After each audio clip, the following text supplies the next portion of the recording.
Alright guys, I want to come at you real quick today. There's a couple things I wanted to talk to you guys about. It's Christmas Eve. I went hunting this morning, saw 6 does, nothing in bow range, you know, the usual. And so I figured I'd come home, try to get out a couple quick videos before we take off for all the stuff we're doing this evening. So this, you know, I started off the season, I decided to go with the Amsteel rope mod this year. I made my own Amsteel rope. I got the what I ordered was a 50-foot winch line, synthetic winch line, for like a zero turn, for, well, I got them on my zero turn winch, but those little four-wheeler winches and stuff. It's like a 2,500 pound winch, but the rope on it, the 3/16 inch one, is actually rated for like 8,000 pounds, 8,000 or 8,500, I can't remember. So you can order them in a 1/4 inch too. It's the same stuff, it's just a 1/4 inch instead of 3/16, and that's got a 10,000 pound brake strength on it. I just ordered a couple of those too.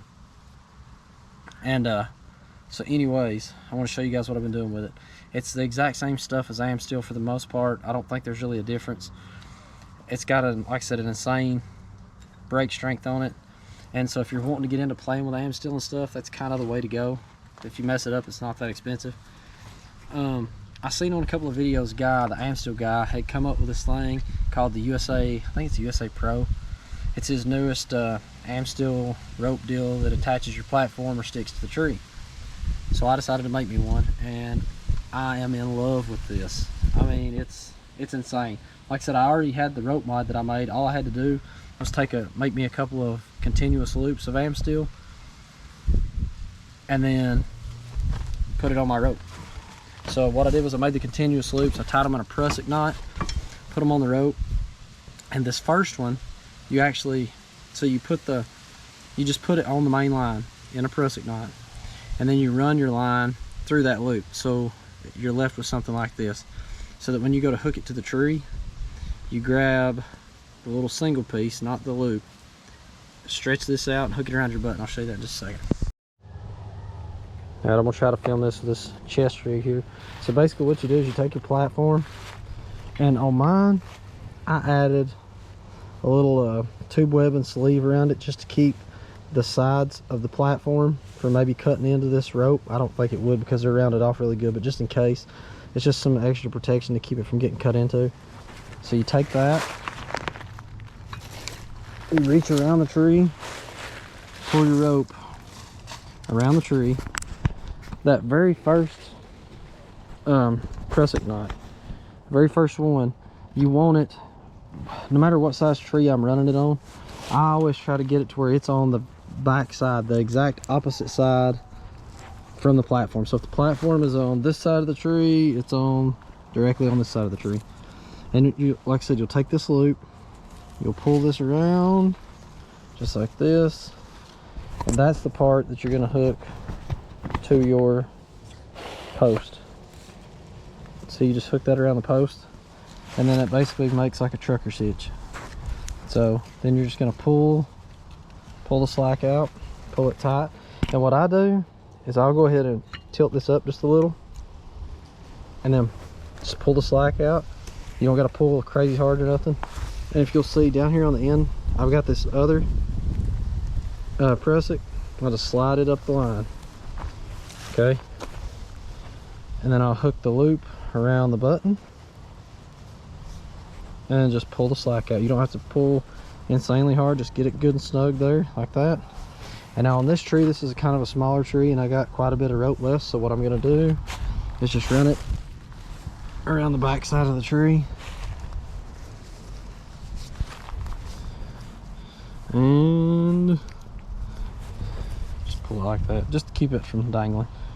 Okay, so just give it a little push. You don't want to cam this too much, because if you cam this too much, it's going to put so much pressure, I'm afraid it might actually break the platform right here. So I've never had to toe cam this to get it tight. When it gets tight, it is so tight it's not coming undone.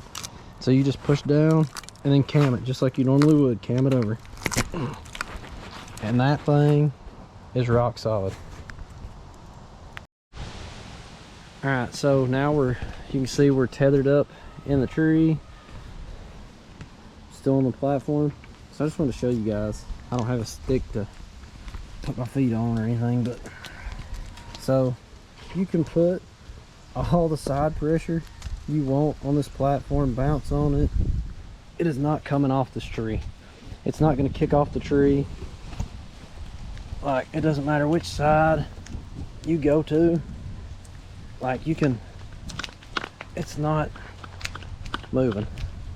So if you guys are interested in playing with Amsteel at all, you know, making your own tether line or your own rope mod for your platform, you know, whatever, I would definitely order the winch line. Sorry, I'm trying to adjust this tether down a little. I would definitely order the winch line and do it that way. It's the same thing as the Amsteel, you know, it's easy to work with, and if you mess it up, it's not that expensive. You're not out a lot of money. But like I said, I just want to show you guys that way is insanely easy to get your platform to the tree, and it gets it way tighter to the tree than your standard cam buckle strap. There's no metal involved. In my opinion, it's a lot easier. It's just as easy as a cam buckle strap, and it's a lot easier than a rope mod, you know, having to fish the rope around and tie it up and stuff. And the problem I ran into with the regular rope mod was the rope would stretch. So I would toe cam this, get it as tight as I could, you know, with that rope, toe cam it, and with all my body weight, and then still, you know, moving around on the platform and stuff, going from standing to the setting position or whatever, like it would work its way loose after a few minutes, and it would start coming away from the tree right there at the top of the post, and then it would just be moving too much on the tree, and you would have to go back and re-tow hook it. And then what would happen is your platform would get lower than the rope. Like, it would get too low on the tree, and then your platform would want to kick out one way or the other. So like I said, with this, it's absolutely perfect. I mean, it don't stretch, it don't give, and it keeps you super tight to the tree. So you guys can get on the Amsteel guy's website and order one from him. It's called the USA Pro or something like that. If you don't trust yourself. Myself, I like to make my own stuff if I can, and just gives me something to do, and I'm confident in my work. Like, I don't worry about it at all. Like, I have no doubts that this is going to stay on the tree. I don't worry about it breaking or anything like that. So anyways, I just want to give you guys a quick review. Like I said, I've been playing with this all season. It's now the day before Christmas. We got a couple weeks left and the season will be over. So I was just trying to get a review out and give you guys some ideas for stuff to do in the off season. Thanks, I'll catch you in the next one.